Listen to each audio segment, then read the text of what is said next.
Today we're going to do Battlefield of the Mind, Chapter 3, and thank you very much for taking part in this little Bible study with me. I pray that each and every one of us are growing closer to God from doing this study on our own, and I'm grateful for what God can do, and I'm so grateful for Joyce Meyer and all she teaches us every day on her program, and I'm so grateful for her Battlefield of the Mind book and workbook. So let's pray and start our chapter 3. Thank you so very much, God, for being there for us all the time and never giving up on us. And thank you, God, that you love us. Thank you that you're able to change things that sometimes seem unchangeable. And God, thank you that even if you don't change our situations, you change us to handle them better. And God, we're giving you our time, we're giving you our mind, our heart, our will, our emotions, and we're asking you to mold them and shape them so that we can be what you create us to be. And we just want to be able to live life to the fullest the way you created us to, and you sent your very precious, precious Son to die for us. And God, we don't want to take that lightly. We want to live life to the fullest and be all that Jesus wants us to be. So, God, I pray for our minds to be open, for you to show us anything and everything you want to show us from this today, and help us to get stronger and stronger in you. And God, help us to win the battles in our minds. And thank you for what you're going to do through us. In Jesus' name, amen. Okay, so we're going to start with the Battlefield of the Mind, and I'll just put there. So we're on chapter 3. Chapter 3 is Don't Give Up.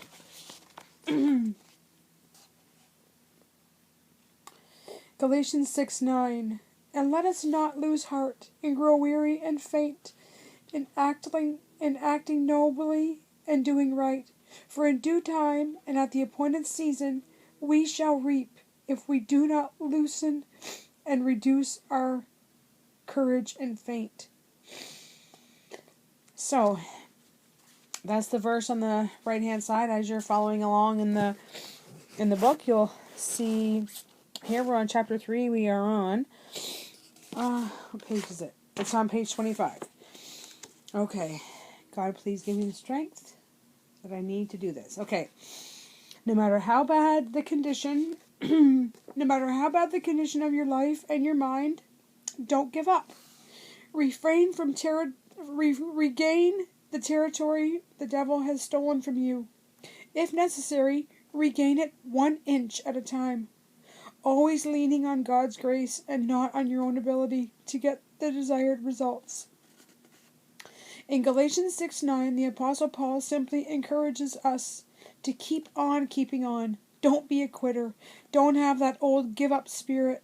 God is looking for people who will go all the way through with him. Go through. When you pass through the waters, I will be with you. And through the rivers, they will not overwhelm you. When you walk through the fire, you will not be burned or scorched, nor will the flame kindle upon you. Isaiah 43:2. Whatever you may be facing or experiencing right now in your life, I am encouraging you to go through it and not give up. Habakkuk 3:19 says that the way we develop hind's feet, a hind is an animal that can climb mountains swiftly, is to walk, not to stand, still in terror, but to walk and make spiritual progress upon the high places of trouble, suffering, or responsibility. The way God helps us make spiritual progress is by being with us to strengthen and encourage us to keep on keeping on in rough times. It's easy to quit. It takes faith to go through. The choice is yours. I call heaven and earth to witness this day against you that I have set before you life and death, the blessings and the curses. Therefore choose life, that you and your descendants may live. Deuteronomy 30, verse 19. There are thousands upon thousands of thoughts presented to us every day. The mind has to be renewed to follow after the Spirit and not the flesh. Our carnal, worldly, fleshly minds have so much practice operating freely that we surely don't have to use any effort to think wrong thoughts. On the other hand, we have to purposely choose right thinking. After we have finally decided to be like-minded with God, then we will need to choose and to continue to choose right thoughts. When we begin to feel that the battle of the mind is just too difficult and that we aren't going to make it, then we must be able to cast down that kind of thinking and choose to think that we are going to make it. Not only must we choose to think that we are going to make it, but we must also decide to not quit. Bombarded with doubts and fears, we must take a stand and say, I will never give up. God is on my side, He loves me, and He is helping me. You and I will have many choices throughout our lives. In Deuteronomy chapter 30, verse 19, the Lord told His people that He had set before them life and death, and urged them to choose life.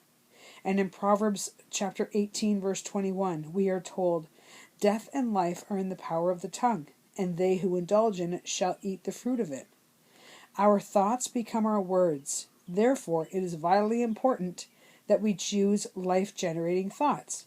When we do, right words will follow. Don't give up.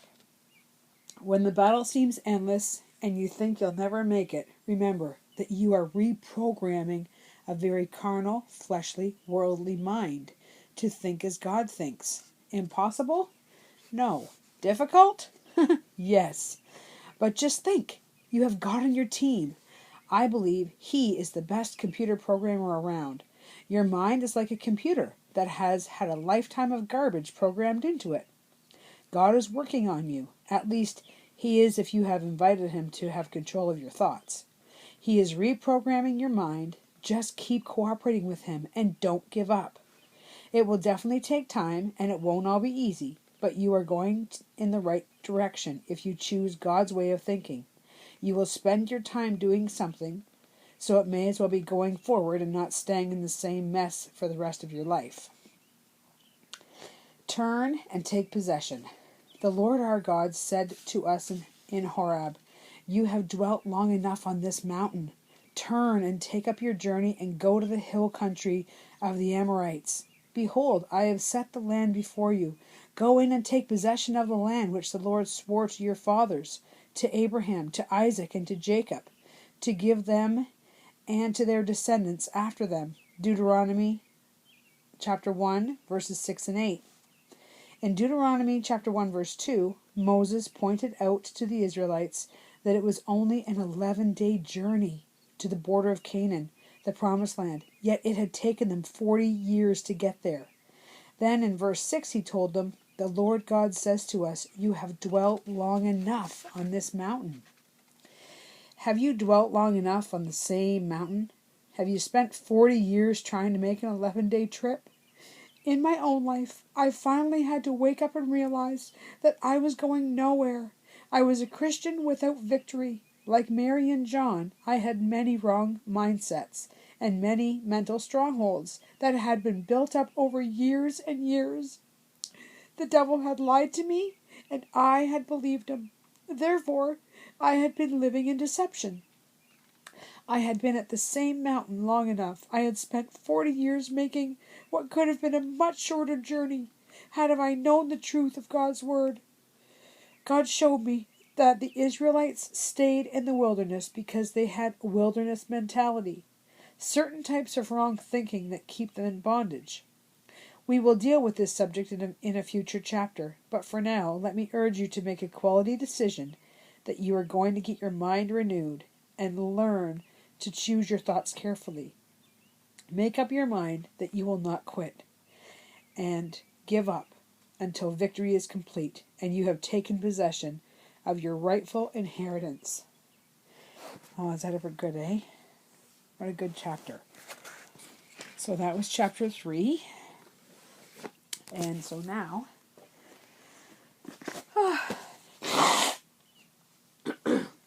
we're going to do the workbook part.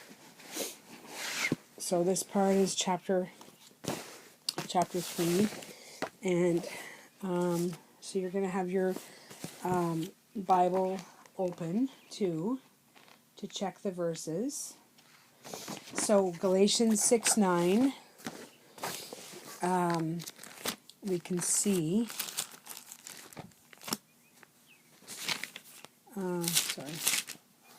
I'll say, okay, so Galatians 6:9, let us not become weary in doing good, for at the proper time we will reap a harvest if we do not give up. Okay, so the question in chapter 3, verse 1 is, how can you regain territory that you have lost to the devil? And now question number 2. And I also thought about this. If you want, you can pause whenever you want during your little video. Write the questions down if you by chance don't have the workbook. And even you can push pause as each question goes and then write it down, look it up. But I'll take up the questions at the very end. So read Isaiah 43 verse 2. And it says,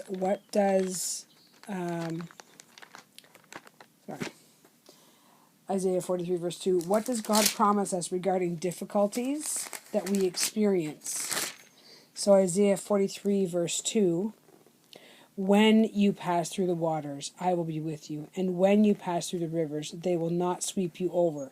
When you walk through the fire, you will not be burned. The flames will not set you ablaze. So what does God promise us regarding difficulties that we experience? And number B, quitting is easy. How can we overcome difficulties? Now question number 3, Deuteronomy 30 verse 19.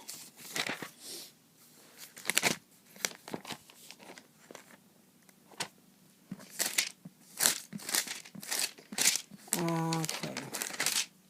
So Deuteronomy 30 verse 19 is,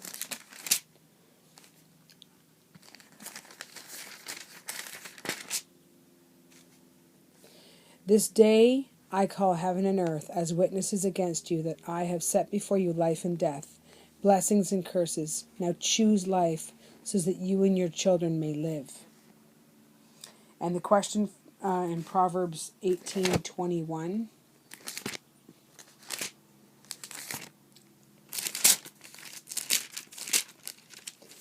Proverbs 18:21. 18:21 is, the tongue has the power of life and death, and those who love it will eat its fruit. Okay, and the question for number 3 is, read Deuteronomy chapter 30 verse 19 and Proverbs chapter 18 verse 21. And the question is, how can we decide what is right or wrong for us on a daily basis? Number 2, how can we avoid choosing death? Question number 4, read Deuteronomy chapter 1, verse 2, and verses 6 and 8. Okay, so Deuteronomy chapter 1, verse 2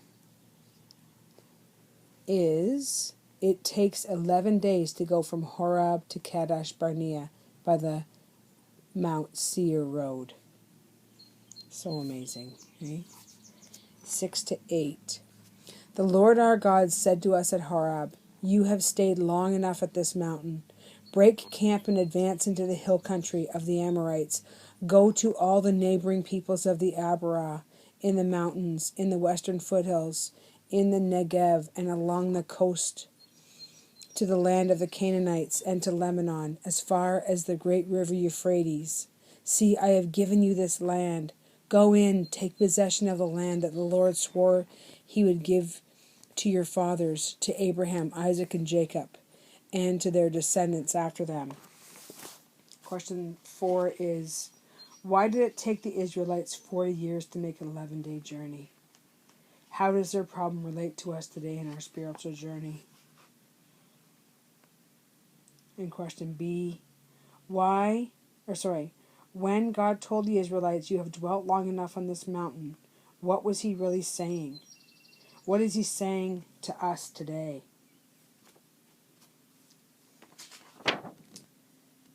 And as we renew our minds with the Word of God, we will begin to see positive changes in our thoughts and in all areas of our life. So I encourage you to journal. And I'm just going to go over the answers to these questions quickly. I hope I have enough time on this thing. Okay, so chapter 3, answers to the questions.